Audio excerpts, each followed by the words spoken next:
কিভাবে পেঁয়াজকলি সংরক্ষণ করবেন আজকে সেটাই হচ্ছে আমি আপনাদের সাথে শেয়ার করব।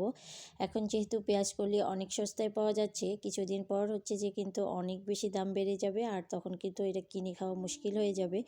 তো যাই হোক, এখন হচ্ছে যে 3 আটি কিন্তু 10 টাকা করে পাওয়া যাচ্ছে। আজকে আমার বাসায় নিয়ে আসছে 3 আটি মাত্র 10 টাকা। তো সেখান থেকে আমি 2 আটি হচ্ছে যে ফ্রোজেন করব আর 1 আটি রান্না করব। তো এখানে হচ্ছে মানে আমি একটু বড় বড় করেই হচ্ছে পেঁয়াজকলিগুলো কেটে নিলাম। দেন খুব ভালোভাবে ধুয়ে পানিটা ঝরিয়ে নিয়ে এবার একটা কাপড় দিয়ে মুছে নিলাম। এবার হচ্ছে আমি এখানে বক্সের মধ্যে রেখে দেব। তো প্রথমে হচ্ছে 2টা হচ্ছে কাগজ দিয়ে দিলাম। দেন এখন পেঁয়াজকলিগুলোকে দিয়ে দিচ্ছি। পেঁয়াজকলিগুলো দিয়ে এবার এরকম হচ্ছে যে আমি বক্সটার মুখটা ঢেকে দিলাম। আর কিছুটা হচ্ছে যে আমি পলি ব্যাগের মধ্যে রাখবো।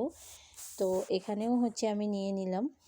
পলি ব্যাগের মধ্যে রাখলে হয় কি, জায়গাটা অনেক হয় ফ্রিজের মধ্যে, আর হচ্ছে যে এভাবে সংরক্ষণ করলে কিন্তু ভালো থাকবে।